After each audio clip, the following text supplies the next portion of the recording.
Look at this. When I'm here alone, you're not here altogether. I got to bring Hakeem more often. Okay, good afternoon. First, I'd like to announce that all 47 Democrats will vote against Russell Vought. We're united in our agreement that Russell Vought is a dangerous and destructive choice to lead the Office of Management and Budget.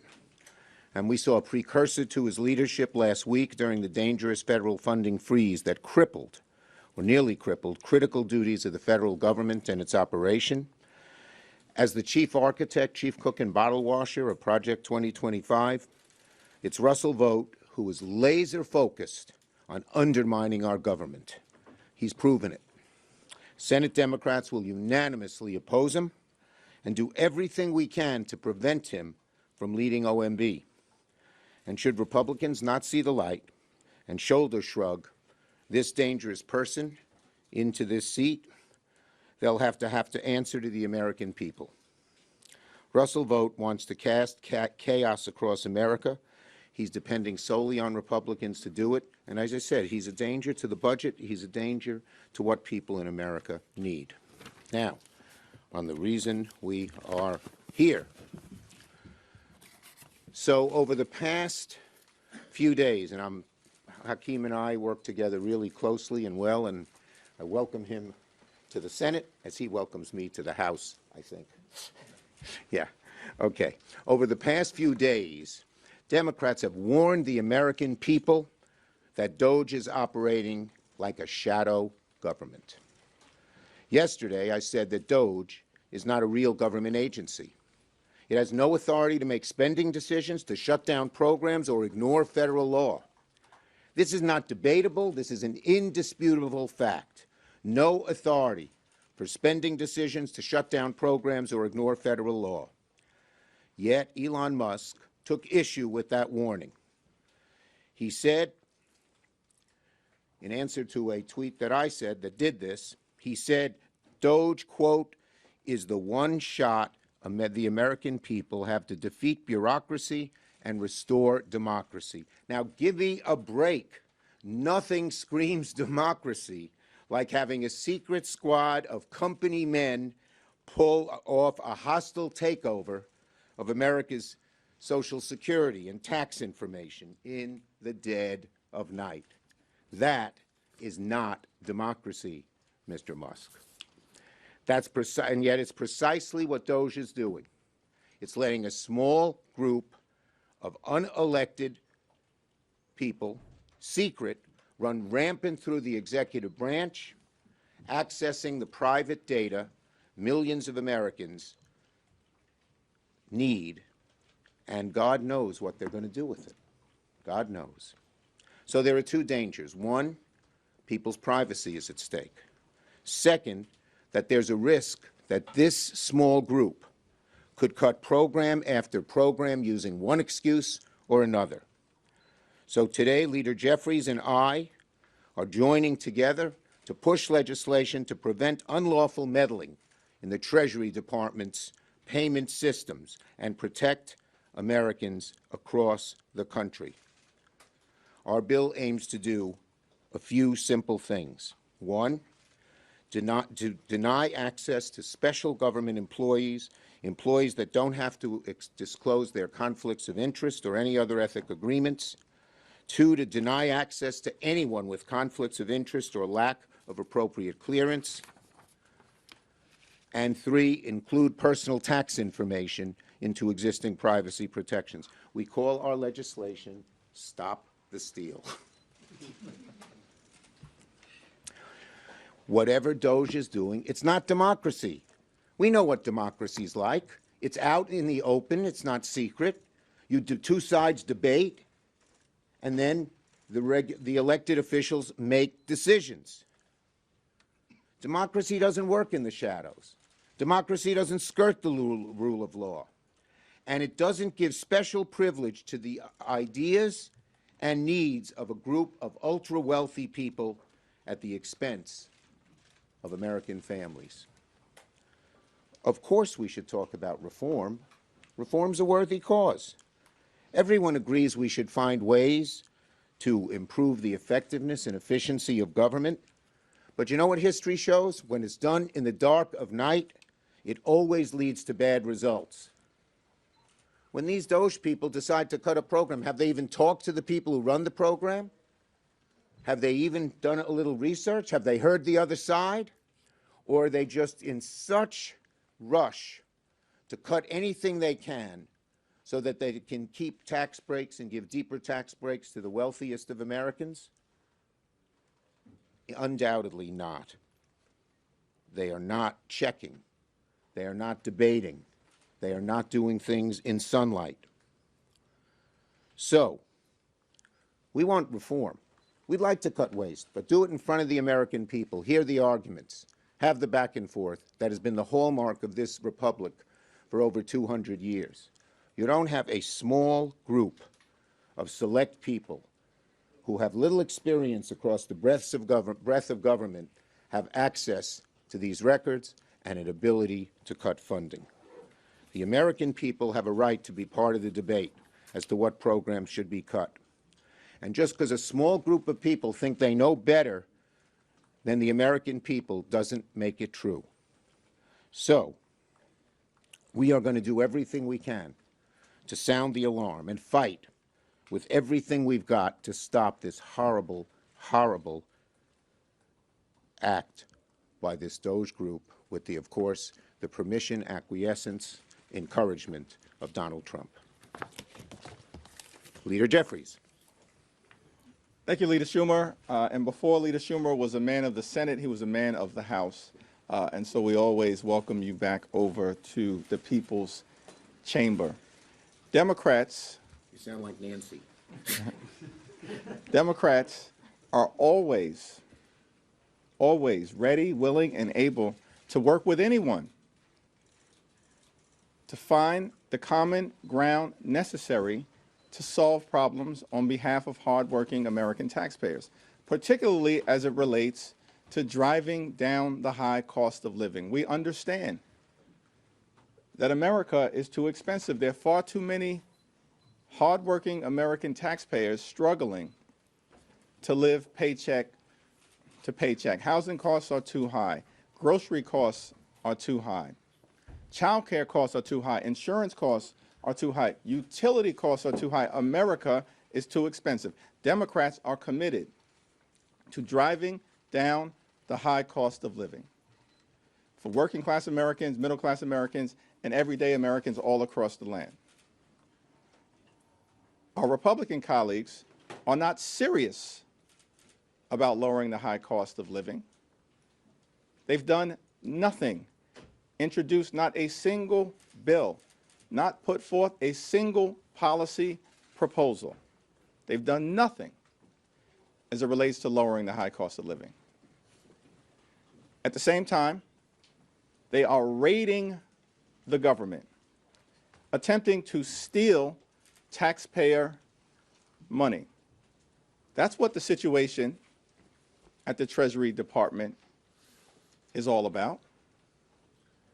We will introduce the Stop the Steal Act in short order to prevent unlawful access with respect to the Department of Treasury's payment system connected to people who are trying to steal personal, sensitive, and confidential information related to Social Security recipients, Medicare recipients, taxpayers, businesses, non-for-profits, veterans, and everyday Americans. It's unacceptable, unconscionable, and un-American.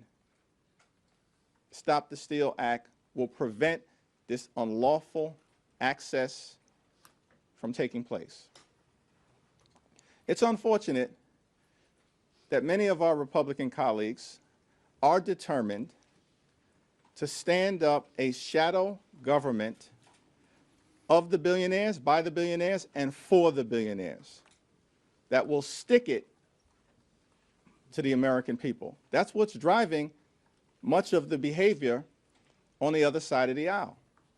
Because at the end of the day, my House Republican colleagues are determined to pass massive tax cuts for their billionaire donors and wealthy corporations and then stick working class Americans with the bill by doing things like ending Medicaid as we know it. We won't stand for it. We will push back against it. And because we're confident that the American people are on our side, we will stop it. Questions on this subject? Yes. Senator, Republicans have argued that this is not an effort to cut government quite yet, that this is just a review process, that they're looking at how the money is spent and that they're trying to come up with a plan to make sure that it's spent correctly. Is your issue with the process here, or is your issue that Elon Musk is the one that's in charge of it? Our issue is, of course, with the whole process, secret, behind closed doors, and you say they don't want to cut. Look, when we saw what they tried to freeze payments to just about everything, what they want to do.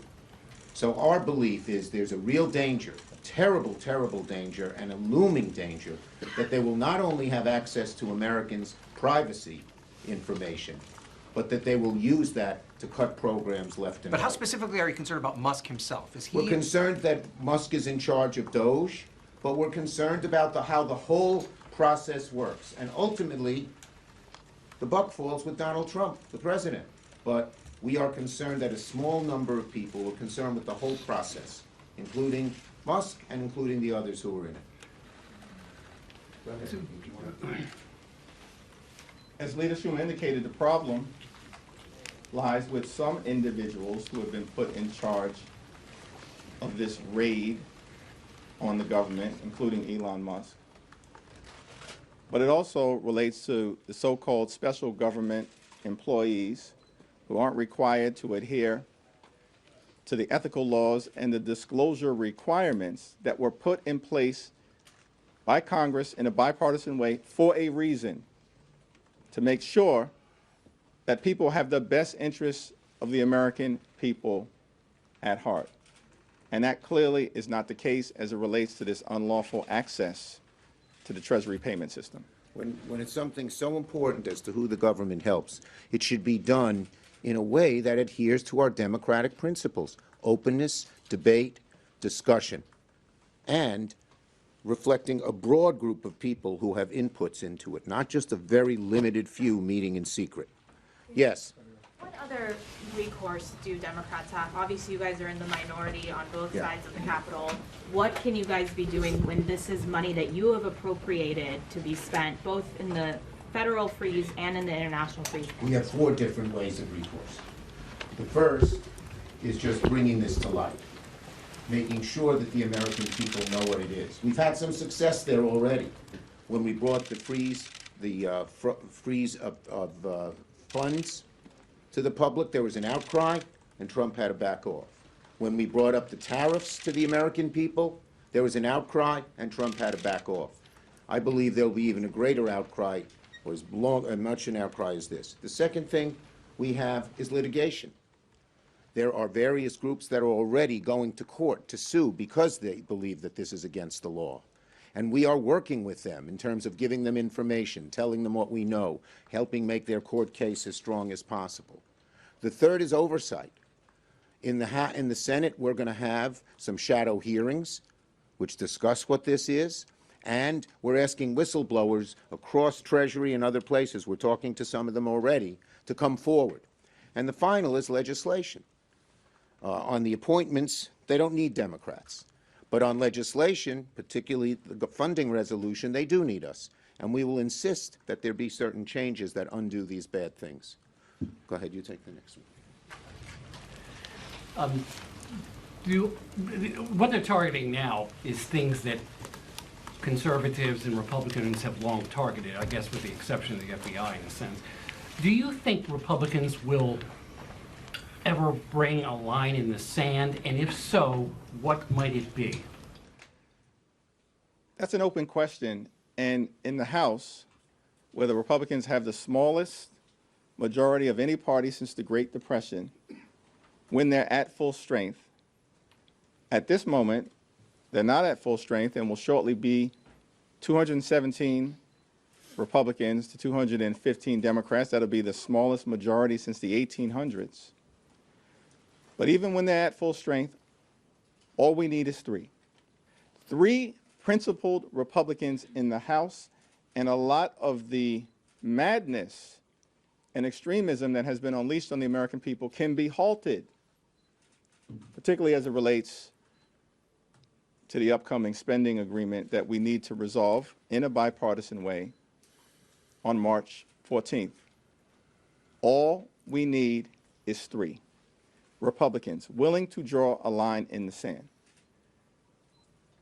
Now, the extreme MAGA Republicans have made clear they want to end Social Security as we know it, end Medicare as we know it, and end Medicaid as we know it. Last week, with the unlawful Office of Management and Budget order, they made their first move on Medicaid.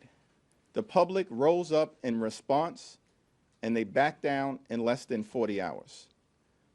But we will never back down in pointing out the types of things that the MAGA extremists and the far right are trying to do to hurt everyday Americans, the people that they claimed they were working hard to help. They've laid out a plan, $2.5 trillion in cuts. This is something that was in Project 2025, where Russell Vought was one of the chief architects. It's something that DOGE had talked about. And the cuts will be deep. They can't do $2.5 trillion without cutting so many of the things the vast majority of Americans, Democrat and Republican, really care about. Is that Yes. something you think that they might? Thank you, Senator Schumer. Have you reached out, or do you plan to reach out directly to the White House to request a meeting with the president and try to talk to him about your concerns about Elon Musk bypassing the Congress directly, and what your message to the president would be? Well, in our that message to the situation? president is it's exactly the opposite of what he's campaigned on. It's going to hurt voters across the board, people who voted for him, people who voted against him, people who didn't vote. And look, whenever he's ready to talk to us, we're ready to talk to him. When it comes to procedurally all of this, one, I wonder, I mean, the speed with which Elon Musk seems to be moving through the bureaucratic infrastructure, introducing a bill, the various other avenues you're pursuing, are they fast enough to keep up with what he's seemingly trying to do? And when it comes to this language that you're introducing, is this going to be part of the negotiations when it comes to avoiding a government shutdown, that you're going to try to force Republicans to include this, or what's the avenue there? Congress has the power of the purse, and when Congress allocates funding in the best interest of the American people, the Constitution requires that that funding be spent by the President and the administration. The Constitution requires the President has a responsibility to take care that the laws are faithfully executed. Spending agreements passed through the appropriations process are law. And when those laws are violated, the Constitution is being violated, which is why there has been a flurry of righteous litigation that has been unleashed, and that will continue. It's an all-hands-on-deck effort. Right. Leader Schumer made that clear. All-hands-on-deck effort. This is so. There's a legislative component to it. We saw that in the House in late December, when the incoming president demanded that we hand his administration a $4 or $5 trillion blank check by suspending the debt ceiling for 4 years. Really? That was rejected legislatively out of hand. The next day, the bill was defeated. There's a legislative component to it. There is a court component to it. The administration, through the president, issues an executive order to try to wipe out